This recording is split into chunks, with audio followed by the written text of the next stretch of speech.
Chame Cosmo one day from the Dynasty had there night. Chama Sunday Marna Niso. Chame Cosmo one day from the Dynasty had there night. Chama Sunday Marna Deso. Which Chame Cosmo one day from the Dynasty had the night. Calling us a one of us. नमो रियंदाणं नमो सिद्धाणं नमो ऐरियाणं नमो वज्जायाणं नमो लोहे संबसाहूणं येसो पंच नमुकारो संभवावपणासनो मंगलानं च दब्बे सिंबडमम वै मंगलम् नमो दुर्वार रागादि भैरिवार निवारिणे अर्हते योगीनाथाय महावीरायतायिने जय जय जगजीव जोनी वियाणो जगगुरु जगानंदो जगनाहो जगबंधु जय जगपिया मोह भयवं जय सुवाणं बभवो तित्तैराणो वपच्छिमो जय जय गुरुलोकानो जय महप्पा महावीरो ओंकारं बिंदु संयुक्तं नित्यं ध्यायन्ति योगिनः कामदं मोक्षदं चैव ओंकाराय नमो नमः जय धरणेन्द्र नमो धिया पौमा वै पमुनि सेविय भय ओम क्लीं ह्रीं मा सिद्धिं करे उसिरि पास जगनाहो अज्ञानतिमिरान्धानां ज्ञानाञ्जन शलाकया नेत्रमुन्मीलितं येन तस्मै श्री गुरवे नमः।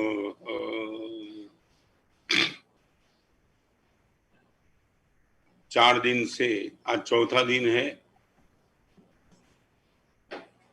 चैलेंज, चुनौती और पड़कार को लेकर के हमारी बात चल रही है। पहले दिन गोल इन लाइफ, दूसरे दिन रेज योर हाइट। कल मैंने बात बताई थी इरेज द फाइट। आज एक अति महत्वपूर्ण बात बताना चाहता हूं, ऑलवेज डू राइट।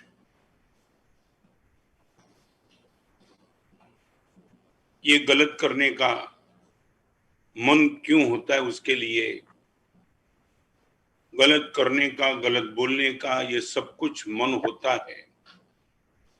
बहुत कुछ कारण इनके हो सकते हैं, मगर महत्वपूर्ण कारण हमारे वहां महापुरुष ने पक्की सूत्र में झूठ बोलने का 4 कारण बताया है। कोहावा, लोहावा, भयावा, हासावा।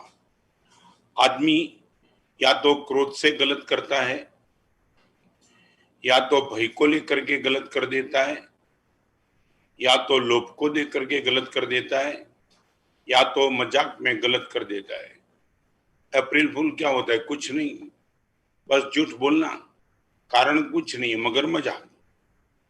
4 कारण हमारे वहां बताए, उनको लेकर के थोड़ी महत्वपूर्ण बात आपसे करना चाहता हूं। ये मेरे लिए भी है और आपके लिए भी है। फिर से एक होमवर्क कर दे।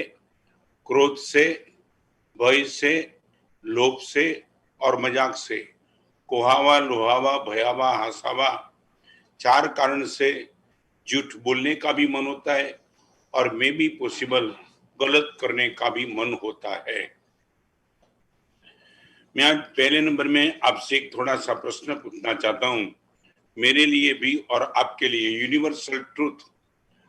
आपके पास कोई भी सुख हो, मेरे पास साधना का सुख हो, मेरे पास समाधि का सुख हो, मेरे पास सद्गुण का सुख हो, आपके पास साधन का सुख हो, सत्ता का सुख हो, संपत्ति का सुख हो, सौंदर्य का सुख हो, और सुख में से 3 सुख सबसे टॉप पर होने चाहिए, चाहे मेरे जीवन में या तो आपके जीवन में।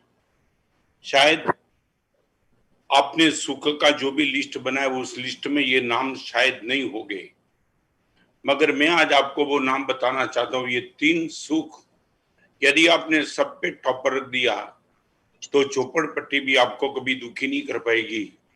और 3 सुख को आपने अवॉइड कर दिया, 500 करोड़ के मालिक होने के बावजूद भी आप मजे में नहीं रह पाएंगे। सबसे पहले नंबर का सुख है निर्भयता का सुख। सबसे पहले नंबर में मैं बताऊं, रात को 12 बजे आपकी धर्मपत्नी के साथ अकेले जाते हो, आपके मन में कोई भय नहीं है। और दोपहर को 12 बजे किसी और लड़की के साथ तुम जाते हो, तुम्हारे मन में 100% भय रहेगा। रात को 12 बजे आपकी खुद की धर्मपत्नी के साथ गली में तुम जाते हो, आपका कॉन्शियस अंदर से फियरलेस होगा। आपके मन में आएगा, यदि कोई पूछेगा क्या है, मेरी पत्नी है, कौन है तू बोलने वाला। आपका कॉन्शियस ये साइन कर देगा, यू आर टोटली फियरलेस।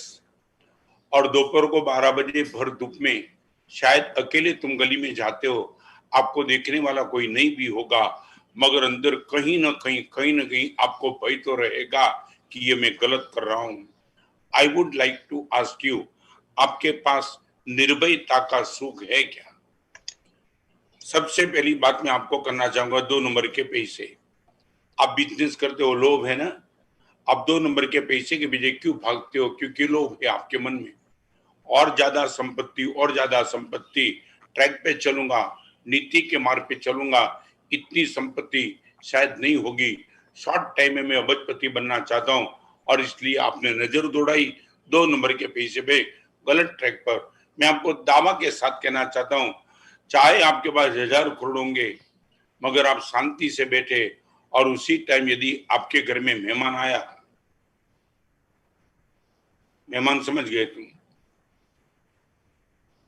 मैं बताऊं, ये मेहमान वो लोग हैं कि जो 50,000 लाख रुपए के तनख्वाह लेकर के काम कर रहे हैं।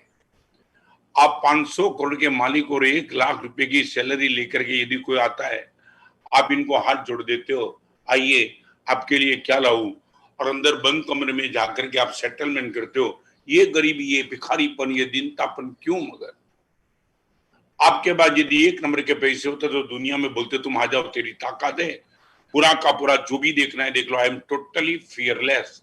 मैं आपको एक छोटा सा प्रश्न पूछना चाहता हूं, आपके पास निर्भयता का सुख है? आई एम 100% निर्भय। रात को 12 बजे भी मेरे जीवन का ऑडिट करो, आपको एक एंट्री गलत नहीं मिलेगी। मैं कहीं भी बैठा हूं, मेरा कबाड़ चेक कर लो, मेरा जीवन चेक कर लो, कहीं भी मुझे डरने की जरूरत नहीं, क्योंकि मैंने कोई रॉन्ग एंट्री मेरे जीवन में रखी ही नहीं है। Do always right. राइट करने वाला कभी भयभीत नहीं होगा, और रॉन्ग करने वाला कभी निर्भय नहीं होगा। आपको मालूम नहीं है, तुलसीदास ने रामायण की रचना की, उसमें एक शब्द लिखा है कि रावण जब सीता का अपहरण कर लेके जा रहा है, तब रास्ते में वो भाग रहा है ना, तो पेड़ के पत्ते हिल रहे हवा से, और रावण कांप रहा है। पेड़ के पत्ते हिल रहे, रावण कांप रहा है, पंखी जाता है, पंख की आवाज आती है, रावण कांप रहा है। तब तुलसीदास को किसी ने पूछा था, ये लंका का मालिक रावण इतना जबरदस्त ताकत वाला, और एक पेड़ के पत्ते हिलते तो रावण डर क्यों जाता है? तुलसीदास ने क्या कमाल की बात लिखी है, मैं जब ये दृष्टांत पढ़ा तब मैं भी तो पागल बन गया। तुलसीदास ने वो लिखा है, समर्पण करने वाला भयभीत कभी होता नहीं, और अपहरण करने वाला कभी निर्भय नहीं होता है। रावण सीता का अपहरण करके निकलता है, सीता उनकी नहीं है, चाहे कितना भी ताकत वाला हो, मगर रावण भी कांप रहा है पेड़ के पत्ते से, क्योंकि उसके मन में गलत करने की ठान ली थी। I would like to ask you, आपको भयभीत होने की जरूरत क्या है? ऐसा कौन सा काम आपके जीवन में है, और वो काम आप क्यों करते हो? 2 प्रश्न का जवाब दो।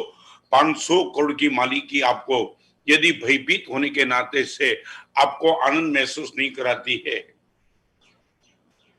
और 1 लाख रुपए की मुड़ी भी आपको यदि आनंदित रखती है, तो मैं बोलता हूं आप बहुत बुद्धिशाली आदमी हो। आप एक बार प्रायोरिटी चेक करो, भय के साथ अबजपति बनना और निर्भयता के साथ लखपति बनना, आपकी टॉप प्रायोरिटी किस पर होगी? मैं आपको 3 सुख की बात करना चाहता हूं। यदि वो सुख आपके पास नहीं है, मैं रिपीट करना चाहता हूं, तो 100% दुखी हो गया अंदर से। बाहर दुनिया आपको इनाम देगी, सम्मान देगी, राष्ट्रपति भवन में शायद आपको गोल्ड मेडल मिल सकता है, मगर अंदर से यदि तुम डरे हुए हो तो आपका काम गया। I would like to ask you, आप भले मुझे नहीं बताओ, मगर आप मुझे बता सकते हैं कि अंदर कोई दर्द लेकर के तुम नहीं भाग रहे ना?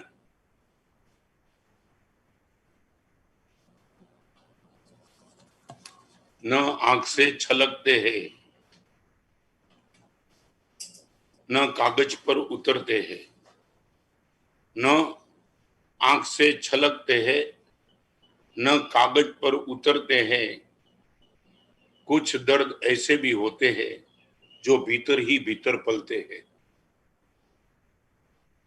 न आंख से उतरते, न कागज पे, न आंख से छलकते हैं, न कागज पे उतरते हैं। कुछ दर्द ऐसे भी होते हैं जो भीतर ही भीतर छलकते हैं। मैं आपको बताना चाहूंगा, प्रवचन में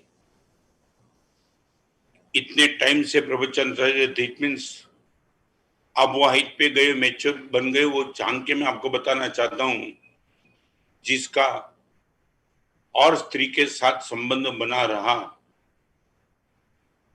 दक्षिण गुजरात के एक एरिया में मेरे पास आकर के उनके कन्फेस किया, महाराज साहब हमेशा एक डर रहता है, हमेशा। चाहे मैं कितना निश्चिंत होकर के वो स्त्री के साथ घूमता हूं, मगर एक डर हमेशा रहता है। और एक बार बताऊं, मैंने आपको देखो मैंने क्या पूछा, मैंने पूछा आपको डर क्या रहता है? समाज पकड़ लेगा वो, कभी ना कभी गलती होगी, आपकी पत्नी को पता चल जाएगा वो, कभी ना कभी मोबाइल से तुम्हारी बात होती है वो। गुरुदेव वो तो मैं इतना पक्का हूं, सब कुछ मैनेज करके बैठा हूं, दुनिया में किसी को पता नहीं लगता है, मगर गुरुदेव रात को 12 बजे उठ जाता हूं और कॉन्शियस कहता है तेरी पत्नी का साथ इतना धोखा क्यों? गुरुदेव अष्ट प्रकारी पूजा करता हूं गर्भगृह में, परमात्मा के शरीर पे, ये मूर्ति पे जब अंगुली चलती है, गुरुदेव अंदर रो रहा है, प्रभु का स्पर्श करने वाला मैं, एक पर स्त्री कमन करने वाला पाप। गुरुदेव सच बताऊं, दुनिया में कोई पकड़ नहीं पाया, मगर अंदर से इतना खोखला बनते चलता हूं। मैं बताऊं आपको, करीबन 100-200 करोड़ का मालिक होगा, मैं अकेला बैठा था, मेरी गोद में सर रख करके, गुरुदेव आज मुक्त कर दो। जिंदगी भर तक कोई पकड़ने वाला नहीं, मैं दावा के साथ कह सकता हूं, चाहे दुनिया कोई भी बोले कि पाप पकड़ा जाता है, नहीं, मगर ये कॉन्शियस शांति से जीने नहीं देता है।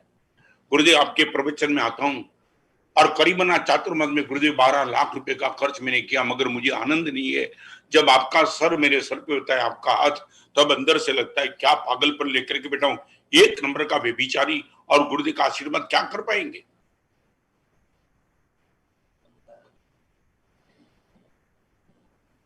आपने कभी, मैं एक छोटा सा प्रश्न बताना चाहता हूं, आज आपको एक बार याद रखना, जिंदगी भर तुम भूल नहीं पाएंगे। मैं आपको बताऊं, आप कोई भी चीज लाते हो ना, तो सामने वाला सबसे पहले ये प्रश्न पूछता है, मालूम है कि कितना चुकाया। आज मैं आपको निर्भय होने के सुख का एक राज बताना चाहता हूं। आप कोई भी चीज लाते हो ना, ब्रांडेड आइटम, आप उनको बोलो ये मोबाइल लाया, सामने वाला मोबाइल बाद में देखेगा, पहले पूछेगा कितने कितने में लाया, ये मोबाइल लाने के लिए तूने कितना चुकाया, गाड़ी लाए कितना चुकाया, फ्लैट लाया कितना चुकाया, बंगले में गई कितना चुकाया, ब्रांडेड तुमने शर्ट लाए कितने में चुकाया, बॉल पेन लाए तुमने कितने में चुकाया। मैं एक प्रश्न पूछना चाहता हूँ, गलत रास्ते पे सुख लेते हो ना, तब भगवान पूछते दोस्त क्या चुकाया, और तुम बोलो कॉन्शियस चुका दिया। मेरी की पूरी ताकत दी गुरुदेव, ये मेरा कॉन्शियस मैंने चुका दिया, फिर तुमने क्या पाया? तुम खुद तुम्हारी अदालत में तुम निर्भय नहीं बन सके और अपराधी बन गए। तो मैं ये पूछना चाहता हूं, क्या क्या पाना क्या है? ऑलवेज डू राइट, हमेशा सही करो, क्या नहीं। और पागल बन जाता हूं कभी प्रवचन के पदार्थ लेकर के, मैंने जैसे ही 2 मिनट फ्री होती है और अंदर कॉन्शियस होता है बदमाश है तू एक नंबर का, भगवान के साथ तेरा चीटिंग चलता है, गुरुदेव के साथ तेरा चीटिंग चलता है। सबसे बड़ी बात तो वो है गुरुदेव, जो मेरी धर्म पत्नी मुझे पवित्र मानती है, उनके साथ चलावा, रात को बाजू में सोने वाली वो पत्नी का चेहरा देखता हूं, तब कभी रो पड़ता हूँ, इस पवित्र स्त्री के साथ इतनी बदमाशी। मैंने बोला तूने क्या पाया? पर स्त्री गमन के करने के बाद 5-7 दिन तूने मजा पाई होगी, मगर इनके सामने तूने तेरा पूरा कॉन्शियस को बिका दिया, तो बेटर क्या था, वो छोड़ना कि ये छोड़ना? मैं आपको गंभीरता से कहना चाहता हूं, गलत रास्ते में जो भी सुख पाते वो पाने के पहले पूछ लो क्या चुकाया। हम जिंदगी भर तक यही करते और कभी कभी मैं रो भी पड़ता हूं। कहीं शुरुआत के मुनि जीवन के दिनों में ऐसा कोई गलत काम नहीं किया, मगर फिर भी गुरुदेव से बहुत कुछ छुपा के मैंने कुछ किया भी है। महाव्रत का भंग नहीं किया, मगर मैं बताऊं गुरुदेव को बिना पूछे पेपर भी पढ़ा, बिना पूछे कोई किताब भी पढ़ी, बिना पूछे किसी गृहस्थ के पास बैठा भी, गुरुदेव ने पकड़ा भी नहीं। मगर वो हमेशा के लिए पंचिंग करते रहा कि गुरुदेव का विश्वास मैं तोड़ रहा हूं। गुरुदेव वहां आसन पे बैठे, गुरुदेव को मैंने भरोसा दिया था आपको पूछे बिना कुछ नहीं करूंगा, और आज मुझे मेरा पाठ किया जाता है। तो मैं बताऊं 5 मिनट किसी मुनि के साथ मजाक मैंने की होगी, मगर सामने चुकाया क्या, गुरुदेव का विश्वासघात कर दिया। आप कम से कम इतना करो, क्या पाते हो चेक मत करो, क्या चुका के पाते हो चेक कर लो, और आपको लगेगा आंख बंद होने के बाद जो सब कुछ छोड़ देना है। और जीते जी जिसने मेरे पे पूरा का पूरा भरोसा रख दिया, उन लोगों के साथ चिटिंग करने का पाप क्यों? मैं आपसे फिर से कहना चाहता हूं, 3 प्रकार के सुख में श्रेष्ठ कोटि का सुख है निर्भयता। आप एक दिन के लिए प्रयोग करो, आपको हर जगह डिस्टर्ब करेगा। मैं बताऊं, आप टीवी के सीरियल के सामने बैठते हो और मे भी पॉसिबल कुछ गंदी सीरियल देखने के लिए आपका मन हो चुका और तुमने शुरू भी कर दिया, मगर दावा के साथ मैं कहना चाहता हूं आप अंदर से डरेंगे। कोई बाजू में आएगा तो नहीं। दरवाजा स्टॉपर बंद करके बैठे, फिर भी किसी ने खटखटाया, तुम डर पाएंगे, पहले सीरियल बंद करेंगे फिर दरवाजा खोलेंगे। क्यों? अंदर आपको मालूम है मैं सही ट्रैक पे नहीं जा रहा हूं। आज मैं आपको इतना ही कहना चाहता हूं, डू ऑलवेज राइट। इस चीज में यदि आपको जाना है, मैं बताऊं, मैं कई जगह चौक्स कहता हूं, आज फिर से बताऊं,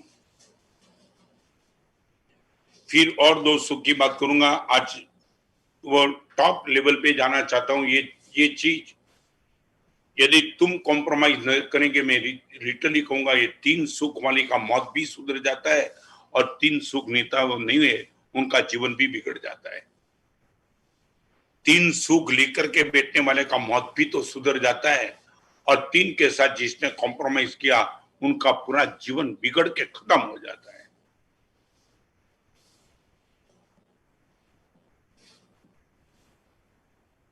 लड़के की हाइट छोटी थी, भले जोक्स है मगर ये रिलेटेड है।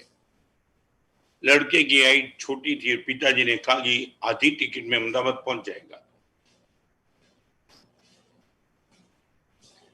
उम्र हो चुकी थी फुल टिकट की, मगर हाइट छोटी होने के हिसाब से पिताजी ने 200-300 रुपया बचाने का एक प्रयास किया, और बेटे को बोल दिया कि टीसी आ जाए तो बोल देना मेरी उम्र इतनी है। देखो, you can speak lie but you can't speak only a lie. ये जिंदगी का सूत्र आंखों के सामने, you can speak lie but not only a lie. झूठ संतति नियमन में कभी मानता नहीं है। फैमिली प्लानिंग झूठ कभी करता नहीं, वो एक के साथ दूसरा, दूसरे का तीसरा वो लेकर ही आता है। 200 रुपया बचाने के ख्याल में पिताजी ने बेटे को समझा दिया कि बेटा उम्र यदि टीसी पूछे तो ये बता देना, और बेटे ने बोला ठीक है। और बॉम्बे सेंट्रल से गाड़ी चली, गोलवर्ड स्टेशन पे गाड़ी आई, और बेटा पिताजी को बोल दिया, पिताजी ये गोलवर्ड के चीकू बहुत प्रख्यात है, आप मुझे चीकू दिला दो। पिताजी ने बोला बॉम्बे सेंट्रल से गाड़ी स्टार्ट हुई तब मैंने तुझे नाश्ता कराया है, और अभी तो गोलवर्ड आने में कोई 1-1.5 घंटा लगा है, उसमें चीकू नहीं देता हूं। और बेटे ने वो बोल दिया, पापा बोल दूंगा। तुम समझे क्या बोल दूंगा?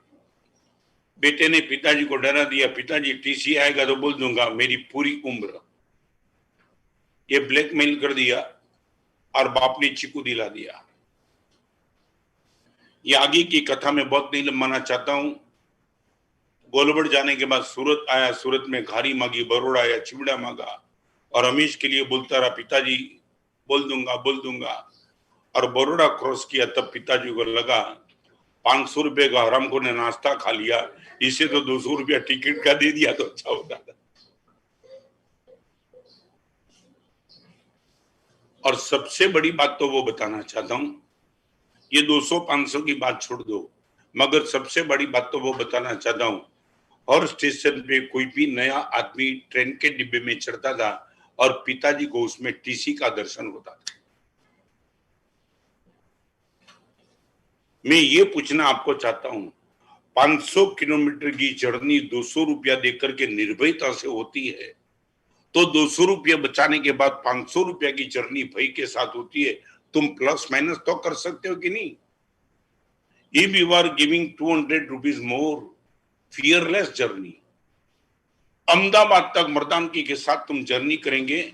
ये गलत आदमी में आपको टीसी का दर्शन होता है, सही आदमी टीसी आता है तो भी आप डरते नहीं हो, क्योंकि आपके पास टिकट है, डरने की जरूरत क्या है। तो now I would like to ask you, आप अपने आप से चेक कर लो, ओनली फॉर वन डे। मैंने पहले दिन का गोल बताया था ना, पहले दिन का गोल के I will be happy for one day.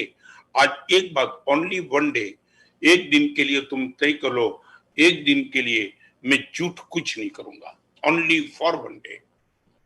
मेरी पत्नी के साथ, मेरे बेटे के साथ, मेरे भाई के साथ नहीं, कुछ नहीं, बिल्कुल न भय, न मजाक, न क्रोध, न लोभ, only for one day I shall try my best. और देखो एक दिन के बाद हाँ थोड़ी दिक्कत आएगी, थोड़ा टेंशन आएगा, मगर शाम को सोते वक्त तो तुम्हें लगेगा। એટલા માટે ગુજરાતીમાં બે શબ્દ છે, શ્રેષ્ઠ કોટીના સુખ બે, ખડખડાટ અને ઘસઘસાટ। ખડખડાટ અને ઘસઘસાટ, જે ખડખડાટ હસી શકે અને ઘસઘસાટ સૂઈ શકે, આ બે શ્રેષ્ઠ કોટીના સુખ। गलत करने वाले के बाद दो में से एक भी नहीं होता है। आपको यदि लगता है मेरी बात के गुरुदेव यदि आपके साथ, आपको क्या लगता है वो हम क्यों इतने मजे में क्यों है? स्टिंग ऑपरेशन क्या है? सामने वाला आपका स्टिंग ऑपरेशन क्यों करता है? क्योंकि अंदर आप डबल फेमी न चलो और जो पकड़ लेता है, फिर रोने का प्रसंग आ जाता है। मैं 4 साल दिल्ली में रहा, मेरी बात चाहे सोनिया से हुई, राहुल से हुई, अडवाणी से हुई, सुषमा स्वराज से हुई, प्रकाश जावड़ेकर से हुई, मोहन भागवत जी, सुदर्शन जी से, 1000 लोगों को मिला, शासक पक्ष, विपक्ष, पत्रकार, media, electronic media, print media. मैं दावा के साथ कहना चाहता हूं, किसी के साथ मेरी प्राइवेट मीटिंग करने का दिन मुझे नहीं आया। उसको लगा था कि हम अकेले बैठे बात बराबर है, मगर मैंने कभी ये नहीं कहा हम अकेले बैठे, क्योंकि मुझे वही बोलना था जो मैं बोलना चाहता था। वो मुझे कुछ छुपाना भी नहीं था और मुझे कोई चीटिंग भी किसी के साथ नहीं करनी थी। इधर उधर की बात इधर, इधर की बात उधर। मैंने कभी 1000 लोगों को मिला। मैं आपको बताना चाहता हूँ, अडवाणी जी ने मुझे पूछा था आप किसको मिलते हो, और मैंने पूरे कांग्रेस का नाम बता दिया। राहुल को मिला, सोनिया को मिला, शिवराज पाटिल को मिला, अर्जुन सिंह को मिला, सबको मिला। अडवाणी ने जब मुझे पूछा तो मैंने खुद दिया, सबको मिला। और कांग्रेस के अध्यक्ष ने मुझे पूछा आप किसको मिलते हो, मैंने नाम बताया, अडवाणी को मिलता हूँ, सुषमा स्वराज को मिलता हूँ, मोहन भागवत को मिलता हूँ, सुदर्शन जी को मिलता हूँ। कांग्रेस के सामने भाजपा की बात, भाजपा के सामने कांग्रेस की बात, मुझे कोई फर्क नहीं था। तब बोलने वाले ने बोल भी दिया कि गुरुदेव आप यदि उनसे मिलते हो तो फिर उनसे काम करवा लो ना। मैं बोला आपके मुंह में ये शोभा नहीं देता है, मैं राष्ट्र के इश्यू को लेकर आया हूँ, आप खत्म करो तो आपके साथ, वो खत्म करो तो इनके साथ। मेरा नाता किसी पार्टी से नहीं है, मेरा नाता देश से है। Therefore I was the fearless। 1000 लोगों को मिलने के बाद भी मैं डरता नहीं, और तुम तुम्हारी पत्नी से बात करने में भी डरते हो। कहां गए थे इतना झूठ?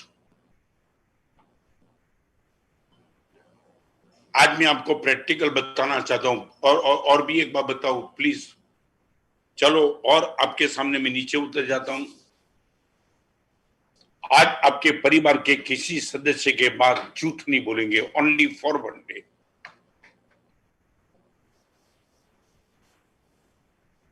बाहर जाता है बेटे के साथ झूठ, पत्नी के साथ झूठ, कहां जाते हो, बोलता है कहां, निकलता कहीं। और आपका झूठ कहां तक पहुंचा, सच बताऊं, मेरे तक पहुंचा। और मैं बेवकूफ नहीं हूं। आप जब मेरे से झूठ बोलते हो ना, आपके चेहरे की रेखा सब बता दिए, तो मेरे साथ भी झूठ बोलते हो, मगर मैं क्रॉस नहीं करता हूं। आपके प्रति मेरे मन में दया आ जाती। जिसके चरण में सर रखने के बाद जीवन का कल्याण करना, उन गुरुदेव के साथ भी झूठ बोलने की मानसिकता आपको कहां ले जाएगी, कहां। जो बेटा आपके बुढ़ापे में संभालने वाला, जो पत्नी आपके जीवन को संभाल रही है, जो पिताजी ने आपको जन्म देके संभाला, उन सभी के साथ झूठ, और वो भी बिना फ्यूजल। लाखों करोड़ों का कोई नुकसान नहीं था कि तुम्हें झूठ बोलने का मौका मिले, मगर किसी को तुमने छोड़ा नहीं। मैं क्या बताना चाहता हूं, आप कभी उपकारी की हिंसा नहीं करेंगे, मगर उपकारी के साथ भी झूठ बोलेंगे तुम। मैं जो कहना चाहता हूं समझ गए नहीं, उपकारी के साथ और उत्तम के सामने तुम कभी हिंसा नहीं करेंगे। तुमने कभी ये सोचा कि गुरुदेव का मर्डर कर दो, मगर गुरुदेव के साथ भी झूठ तुम कभी कभी बोल लेते हो।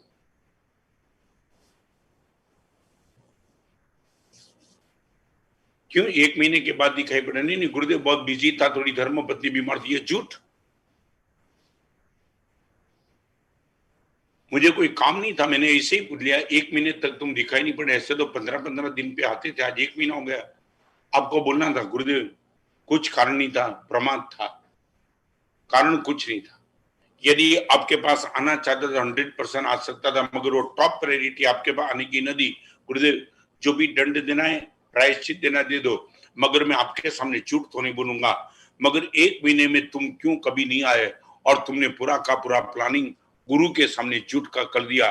बात खत्म हो गई। मैं आपके चेहरे से समझ जाता हूं तुम झूठ बोलते हो। और एक बात बताऊं, मेरे साथ भी जो झूठ और माया करते हैं, उनको मैं कभी प्रश्न भी नहीं पूछता हूं, इसलिए कि प्रश्न पूछने के बाद वो अशुभ कर्म का बंद करेगा, मुझे उनकी पीड़ा है, इसलिए मैं छोड़ देता हूं। मुझे डर तुम्हारा है परलोक का। मेरे साथ झूठ बोल के मुझे कोई फर्क नहीं पड़ता है, मुझे कोई नुकसान भी नहीं। तुम नबी आओ, मेरे पास साधना का बहुत कुछ काम है, मगर गुरुदेव के साथ भी माया, प्रपंच, पॉलिटिक्स मेरे साथ, और मेरे साथ झूठ। और जिनका ये नेचर बन चुका है लाई का और कपट का, उनको मैं कभी प्रश्न भी नहीं पूछता हूं, क्योंकि मुझे मालूम है कि सीधा प्रश्न पूछा और झूठा जवाब मिलेगा, अगले जन्म में इनका बेचारा का क्या होगा।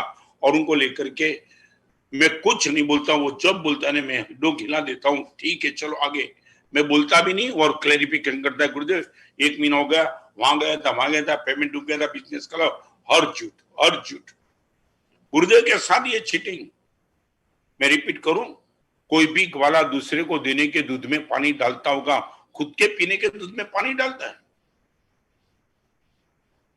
जो दूध मुझे पीना है उसमें मैं पानी डाल के क्या करूंगा? जिसको लेकर के तुम्हें आत्मा कल्याण करना है, वो गुरुदेव के सामने झूठ, तुम्हारी छवि बचाने के लिए। आपके भोले भाले माता पिता के साथ झूठ। वो बुढ़ापे में इनकी आंख तो देखो कभी, बेटा तो कहां गया था, बस झूठ।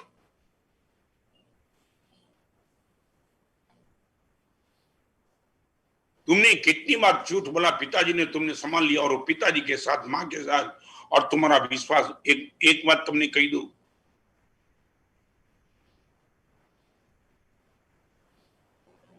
તમારા પરિવાર માટે તમે વિશ્વાસનું કેન્દ્ર છો, કેન્દ્ર તૂટે ને પછી કઈ વસ્તુ નથી।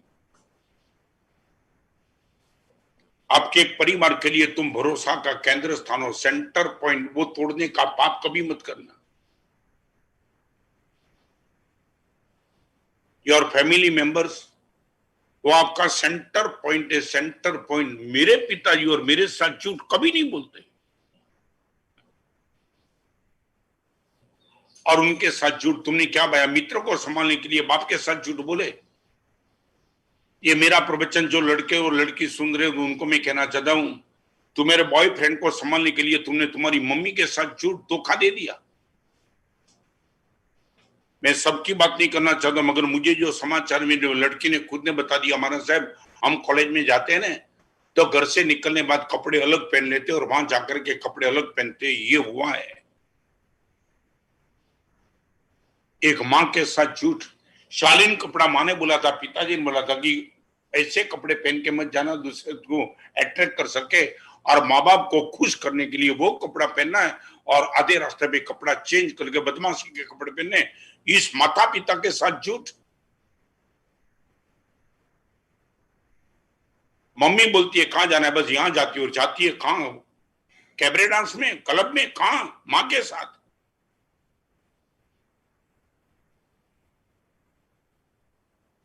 आज ये माहौल चला है, और मीडिया ने और सबने तुम्हें फुल छूट दे रखी है। तुम्हारे बाप की भी चिंता मत करो।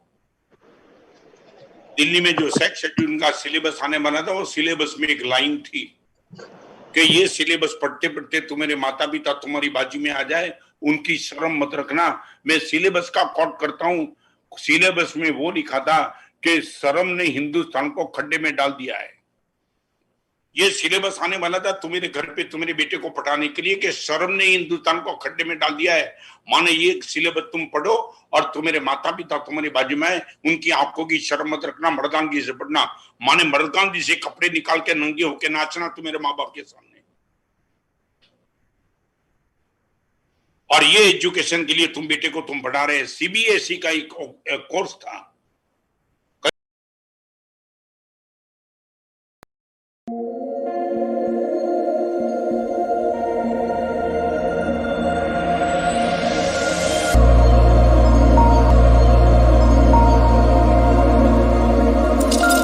कर देना ही चाहता हूं। हजारों हजारों करोड़ों के मालिक जब मेरे पास बैठे थे, तब मैंने एक छोटा सा प्रश्न पूछा। हम जिस गली में बैठे, वो गली के बाजू सी गली में आप जाओ तो आपको लोग पहचान पाए? हजारों करोड़ों कोई मालिक को मैंने जब पूछा था कि बाजू की गली में से जाने के बाद लोग आपको पहचान पाए, तब उसने बोला नहीं गुरुदेव, कोई नहीं पहचान पाया। मैं बोला एक गली क्रॉस करने के बाद दूसरी गली में तुम जाते हो और आपको कोई क्रॉस पहचानने वाला नहीं मिलता है, और मैं यही कपड़े में अभी तक कभी कहीं नहीं गया, कोल्हापुर नहीं गया, मद्रास नहीं गया, बेंगलोर नहीं गया, मगर यदि वहां जाता हूं लोग मुझे पहचान पाते। हजारों करोड़ के मालिक होने के बाद बाजू वाले गली वाले आपको नहीं पहचान पाते, तो आपने पाया क्या? तब इनकी आंख में आंसू है, गुरुदेव बहुत देर हो गई, ये समझने में कुछ नहीं पाया। नाम पाछड़ दौड़વું जिंदगी पर एड़े गયું, आखरे जवानों बन्યું तो ननामीमा जवानों बन्યું। Always do right. मैं आपको फिर से बताना चाहता हूं, 3 सुख आपकी दिल की दीवार पे लिख देना कि भगवान सारी दुनिया का सुख मिले, मगर 3 सुख को साथ कॉम्प्रोमाइज करके एक भी सुख में नहीं पाना चाहता हूं। नंबर 1 निर्भयता का सुख, नंबर 2 निश्चिंतता का सुख, नो वरी। पहले नंबर का सुख है फियरलेस, और दूसरे नंबर का सुख है वरीलेस, कोई चिंता नहीं। कल क्या होगा कोई चिंता नहीं। यदि मेरी आज अच्छी चल रही है तो कल अच्छी आएगी। मेरा जीवन यदि साधना से चलता तो मौत समाधि की आने वाली है। सभी के साथ मेरा यदि प्रेम है तो अंत समय मेरा द्वेष नहीं आएगा। अपने अपने मुंह में दूधपा घी डाला है तो डकार नीम का नहीं आएगा। आपको डकार किसकी आएगी? नीम का रस पिया होगा तो दूधपाक नहीं आएगा, दूधपाक डाला तो नीम का नहीं आएगा। सीधी बात है, अंदर जो डाला है वही तो बाहर आएगा। एक निर्भयता और नंबर 2 निश्चिंतता। हम सचमुच, मैं ये नहीं कहता हूं निष्ठुर है, निश्चिंतता का अर्थ निष्ठुरता नहीं। लोग बोलते गुरुदेव कोरोना का माहौल, ये ऐसा चातुर्मास के बाद भी ऐसा ही होगा तो आप क्या करेंगे, कहां जाएंगे? मैं बोला कुछ नहीं सोचते। पहली बार आया तब सोचा भी नहीं था इतना बढ़ेगा, इतना रहेगा, और अभी भी कुछ समझ में नहीं आता है कहां तक चलेगा। हम बस निश्चिंत है, परमात्मा पर सब कुछ छोड़ दिया है, और जो भी परिस्थिति है वो परिस्थिति में कैसे एडजस्ट होना हम सीख लिया है।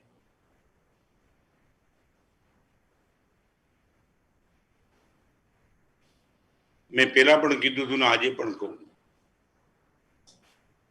तकलीफना कबूतरने आकाशમાં ઉડવા દેજો, પણ તમારા માથાના વાળમાં ચિંતાનો માળો ન બાંધે, એનું ધ્યાન રાખજો। તકલીફના કબૂતર આકાશમાં ઉડે ત્યાં સુધી વાંધો નથી, પણ તમારા મસ્તકમાં ચિંતાનો માળો ન બાંધી દે, બસ એનું ધ્યાન રાખજો। है तकलीफ तो है, जो आपको है तो मुझे भी है। कोरोना के माहौल ने बहुत कुछ कॉम्प्रोमाइज करने के लिए मजबूर कर दिया है। चौके में हमारे लिए बनी हुई गोचरी न बेरनी पड़े, इसलिए एक एक दिन में 30-30 किलोमीटर का विहार मैंने खुद ने किया है। हमारे लिए बनी हुई गोचरी उत्सर्ग मार्ग से हमको नहीं चलती है, और वो निर्दोष गोचरी पाने के लिए एक एक दिन में 30-30 किलोमीटर का विहार किया था, और आज 6 महीने से एक ही जगह पे चौका सिर्फ मेरे लिए चलता है, और वहां हमें गोचरी भरनी पड़ती है। ये मजबूरी कोरोना ने हम पर भी तो डाल दी है।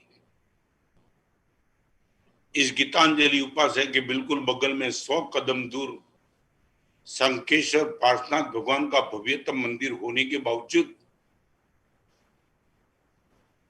कोरोना कोई संक्रमित न हो जाए, एक मुनि को भी कोरोना हो गया तो सबको दिक्कत आ जाए, इसको लेकर के हमने प्रावधान रखा है। यही गीतांजलि श्री संघ के ट्रस्टगण ने बहुत उदारता करके अंदर ही शंखेश्वर पार्श्वनाथ भगवान का छोटा सा मंदिर बना दिया है। हम हर साधु भगवान इसी मंदिर में बैठ करके परमात्मा का चैतन्य और भक्ति करते हैं। 100 कदम दूर शंखेश्वर पार्श्वनाथ भगवान के मंदिर में भी नहीं जाते हैं, जाने की छूट है, मगर हम जाना नहीं चाहते। आने वाले दिनों में कुछ भी हो सकता है। तो मैं ये कहना चाहता हूं, सब कुछ हमको भी कोरोना ने बहुत कुछ करने के लिए मजबूर बना दिया है। आपको बताना चाहता हूं, छोटा बेटा माँ की गोद में सोया था, उनको पता नहीं है। और मैं आपको बताना चाहता हूं, सच बोलो, बिल्ली दूर से आती है, चाहे कोई भी आदमी आता है, माँ की गोद में बेटा से उनको कोई भय नहीं है। उनको मालूम है कि माने वो बोलता भी नहीं, पहचानता भी नहीं, मगर माँ उनका प्रोटेक्ट करती है कि कैसे मेरे बेटे को बाहर के आक्रमण से बचा देना। ओके, माँ की गोद में सोया हुआ बेटा निर्भय रहता है, उनको बाहर का कोई डर नहीं है। सप्तम महाभय टालो रे, सप्तम जिनबर देव ललना, श्री सुपार्श्व जिन बंदिये रे, सुख संपत्ति नो हेतु ललना, सावधान मनसा करी भव सायरमा सेतु ललना। 7 महाभय टालो, सप्तम जिनबर, भगवान आपकी चरण में आ गया, अभी निर्भय हूं। माँ की गोद में सोया हुआ बेटा निर्भय होता है। परमात्मा की चरण का शरण जिसने स्वीकार लिया वो भक्त भी तो निर्भय होता है। नंबर 1 निर्भयता का सुख, नंबर 2 निश्चिंतता का सुख। वो कैसे, मैं बताऊं। बेटा क्रिकेट खेलने जा रहा था, छोटा बेटा था, हाथ में बैट थी, किट था, ग्लव्स पहन लिया था, पेड़ लेकर के जा रहा था, और मम्मी ने बोला दिया, क्या क्या है, कल शाम को हम अहमदाबाद जा रहे हैं। सुन लिया बेटे ने, और बेटा निकल गया खेलने के लिए। सच बोलो। बेटा ने माँ को पूछा कि माँ 3 टायर रिजर्वेशन स्लीपिंग तो है ना, टिकट ले लिए, बीच में टीसी आ गया तो क्या करेगा? सिर्फ माँ ने बेटे को बोल दिया कि बेटा कल अहमदाबाद जाना है, चिंता मम्मी ने अपने सर पे रखी है, बेटा निश्चिंत है। नंबर 1, गोद में बैठा हुआ बेटा निर्भय है, और क्रिकेट खेलने जा रहा बेटा, माँ ने कुछ भी कहा, बेटा निश्चिंत है, वो चिंता माँ करेगी, मैं क्यों करूं?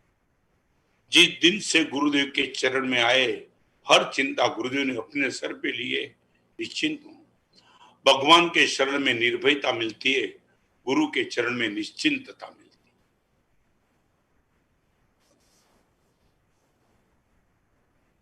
आपके पास निश्चिंतता का सुख कितना? मैं एक बात बताऊं, मैं कोई कमेंट नहीं करना चाहता हूं, इसकी गलत फहमी मत करना। कई लोग मुझे पूछते, गुरुदेव आपके जीवन का राज क्या? मैं इस उम्र में भी मेरे जीवन का राज आपको बताना चाहता हूं। यदि आपको बैठे तो आप भी ये कर देना। आपके जीवन की चिंता करने वाला यदि कोई है तो आप खुद आपकी चिंता मत करना।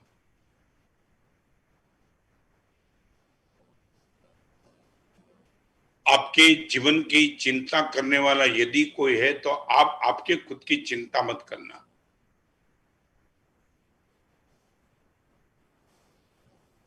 गुरुदेव भुवन भानु सूरी महाराज थे, मेरे जीवन की चिंता करने वाला है। आप कलकत्ता और मद्रास गए तो जिन महापुरुष की निशा में था, उसने मेरी चिंता की। गुरुदेव के जाने के बाद गच्छाद्वि नीचे गोस्वामी ने मेरी चिंता की, और आज प्रशांत मूर्ति पूज्यपाद गच्छाद्वि राजेंद्र शर्मा मेरी चिंता करते हैं। कई लोग मुझे पूछते हैं, विनंती भी आती है अब से, चातुर्मास की विनंती बहुत जगत से आती है, चेन्नई से आई, बेंगलोर से आई, सूरत से आई, अहमदाबाद से आई, हर जगह से चातुर्मास की विनंती आती है। मैं उनको बता देता हूँ, गच्छाधिपति राजेंद्र शर्मा को पत्र लिखो, तय वो करेंगे, मेरी चिंता वो करते। I am very less. कई लोगों तो ऐसे बेवकूफ होते, गाड़ी के डिब्बे में बैठने के बाद दौड़ते। अरे डिब्बा उठा लेगा तो अभी अंदर ही क्यों दौड़ता है? तुम घर से स्टेशन तक आओ तब दौड़ते रहो, बराबर है। डिब्बे में बैठने के बाद दौड़ना। एक आदमी बस में बैठा और बस में बैठने के बाद चलने लगा। कंडक्टर ने पूछा कि यहां क्यों चलता है? तो कि मैं मानता मानी थी, बस मળી है तो मारे खोड़िया माता સુધી ચાલતા જવું। अरे બેસી જાય અહીંયા અંદર।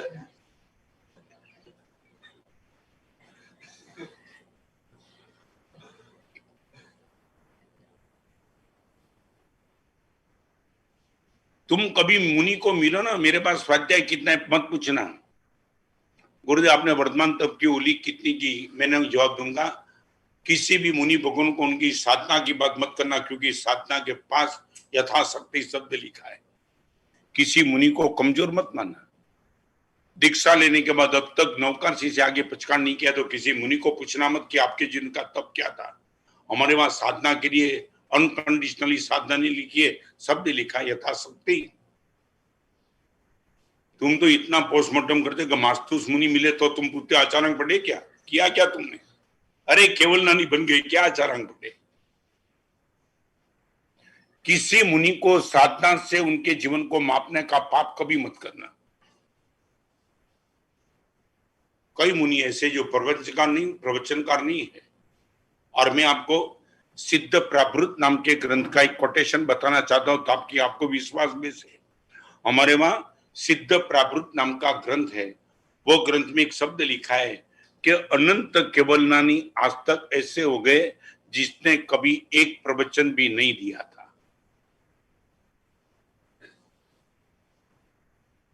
केवलनान पाकर के मोक्ष में जाने के लिए प्रवचन कंपलसरी नहीं है।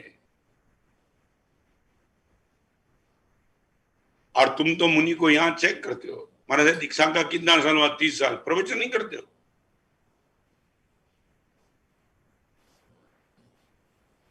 हमारी लाइफस्टाइल को चेक करने के लिए तुम्हें सिर्फ साधना दिखाई पड़ी नहीं।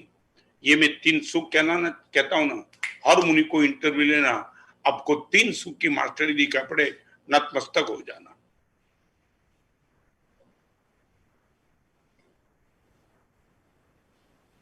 नंबर 1 निर्भयता का सुख,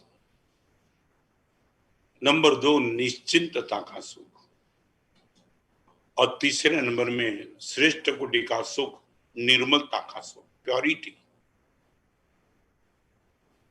नंबर 1 फियरलेस, नंबर 2 वरीलेस, और नंबर 3 निश्चिंतता, प्योरिटी, निर्मलता।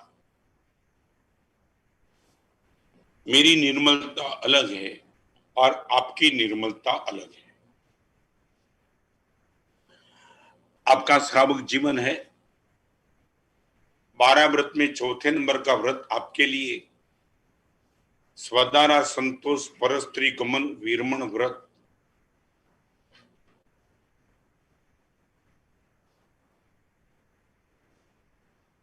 जिन संबंध पर आपके माता पिता ने सिग्नेचर किए थे,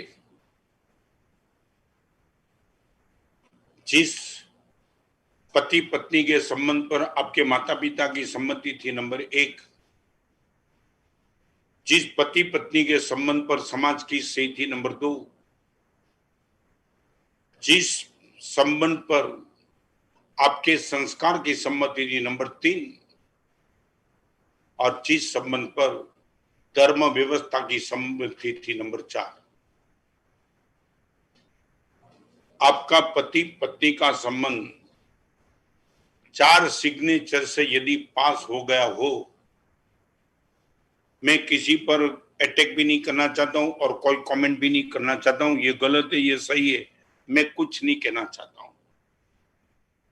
मेरे शब्द का कोई इंटरप्रिटेशन गलत करके आपके परिवार में संघर्ष तबाही मचाने का मेरा कोई ख्याल नहीं है, मगर जो मैं समझा हूं, सोचा हूं, जो मैंने देखा इतिहास, जो धर्म शास्त्र पढ़ा है, उनको लेकर के मैं कहना चाहता हूं, यदि 4 क्षेत्र से साइन मिल गई हो, धर्म व्यवस्था, हरिभद्र समाज, हेमचंद्र सिंह महाराज, उपाध्याय यशवी महाराज, आपको मैं बताना चाहता हूं, यदि तुम्हारे मन में गलत फहमी हो तो आपका घर कहां होना चाहिए, कैसा होना चाहिए, बारी कितनी होनी चाहिए, दरवाजे कितने होने चाहिए, किस एरिया में होना चाहिए, वो भी हरिभद्र समाज, हेमचंद्र समाज, यशवी मां ने तय किया है, जिनका नाम है उचित घर। आपकी संपत्ति का व्यय कैसे करना, वो भी व्यवस्था हरिभद्र समाज ने लिखी है, उचित व्यय। आपके परिवार में किसके साथ संबंध बेटी पत्नी का बनाना है, वो भी हरिभद्र समाज ने लिखा है। जिंदगी भर शादी नहीं करने वाले, ब्रह्मचर्य का पालन करने वाले, ब्रह्मचर्य की पुष्टि करने वाले ये महापुरुष ने आपके परिवार में यदि शादी करनी हो तो लड़की कैसी लानी चाहिए, किस लड़के के साथ संबंध बनना चाहिए, वो भी गुण लिखा है, गुण दोष नहीं। उचित विवाह, उचित घर, उचित व्यय, उचित विवाह। आपको मालूम है ये शब्द? तुमने आपका बंगला बनाने के पहले कभी गुरुदेव को पूछा कि गुरुदेव, उपास्य में तो जिंदगी भर रहने का सद्भाग्य नहीं है, बंगला बनाना ये गुरुदेव पैसा बहुत हो चुका, मगर मैं जानना चाहता हूं भगवान के शासन में यदि हमारा घर कैसा होना चाहिए वो भी यदि लिखा हो, हमारी घर का एरिया कौन सा होना चाहिए यदि वो भी लिखा हो, तो गुरुदेव अभी नया प्लॉट में ले रहा हूं, नया घर बना रहा हूं, नई डिजाइन तैयार कर रहा हूं, गुरुदेव आप मुझे बताओ, आप घर की अनुमति मत दो, मगर भगवान यदि बता दे कि घर श्रावक का ऐसा होना चाहिए, ऐसे एरिया में होना चाहिए, तो गुरुदेव आपकी राय के मुताबिक तुमने कभी सोचा है? तुम तो यही मानते हो उपास्य के लिए गुरुदेव के पास जाना चाहिए, घर का गुरुदेव को पता नहीं। मैं आपके घर की ब्रीफ नहीं लेना चाहता हूं, मगर मार्गानुसारी गुण के 35 गुण में अचलगढ़ की शिविर में 1964 में गुरुदेव की शिविर में जब गया, तब गुरुदेव ने यहां से शुरू किया था कि उचित घर कैसा होना चाहिए, दरवाजा कैसा, जहां ये सब दिखाई नहीं पड़ना चाहिए, हाईवे पे तुम्हारा घर हो, और क्या क्या लिखा था, छोटी सीढ़ी न हो, आग लगे तो तुम घर से बाहर जाइए, ये सब व्यवस्था हमारे वाली की है। तुम तो तुम तो यही मानते ना कि धर्म ऑर्थोडॉक्सों का है। आज की जनरेशन को मुझे ये मानते धर्म तो गुरुदेव बुढ़ापे का टाइम है, पास टाइम पास करना है ना, तब धर्म की बात करेंगे। भगवान के बाद तब जाएंगे, गुरुदेव के बाद जाएंगे। अभी क्या काम है? अभी तो जाएंगे गुरुदेव, ब्रांडेड आइटम लाना है, फार्म हाउस बनाना है, ऐसे एरिया में जाकर के फार्म हाउस बनाना है कि एक बार दुनिया देख ले। फार्म हाउस का बनता है रोड के बीच में, फार्म हाउस बनता है गली के नाके पे, नगर के बाहर, और मर्डर वहां ही होता है, और रैप भी वहां ही होता है, व्यभिचार वहां भी होता है, वाइन की पार्टी भी वहां होती है। मैं ये नहीं कहना चाहता हूं हर फार्म हाउस में ये होता है, मैं झूठ नहीं बोलूंगा, आक्षेप भी नहीं करना चाहता हूं, मगर वहां होने की बहुत कुछ संभावना है। हजारों के बीच में ये नहीं हो पाता है। तुम्हें जो पैसे बन गए तो गुरु कहां रहते हैं, भगवान कहां रहते हैं, मंदिर कहां, मारो गोली, दुनिया कहां मिलेगी? फार्म हाउस इस एरिया में सबसे टॉप फार्म हाउस उनका, बंगला देखना तो देखना, अवार्ड मिल जाएगा। खैर तुम्हारी मर्जी की बात। फिर से मैं आपको कहना चाहता हूं, फार्म हाउस में अष्टप्रहरी पूजा भी होती है, और फार्म हाउस में मैंने मंदिर भी तो देखे, भगवान के मंदिर भी मैंने देखे फार्म हाउस में, और अष्टानी का महोत्सव भी मैंने फार्म हाउस में देखे, फार्म हाउस में अंजनशाला का प्रतिष्ठा हुई भी देखी है। मैं दावा के साथ ये नहीं कहना ये सब कुछ होता है, मगर तुमने कभी सोचा है कि भगवान महावीर ने ये बता, तुम्हारे पास यदि 100 रुपया है तो 100 रुपए का एक्सपेंस कहाँ करना, वो व्यवस्था भी भगवान ने बताई। बिजनेस में कितना, धर्म में कितना, फैमिली के लिए कितना, और एफडी कितनी करनी, एफडी वो भी भगवान ने लिखा है। ये प्रवचन सुनने के बाद मुझे पूछने के लिए आऊं तो पहले पक्का करना, वो करना है तो पूछना, बाकी टाइम नहीं है। हाँ तुम तो जैसे समझो कोरोना में गुरुदेव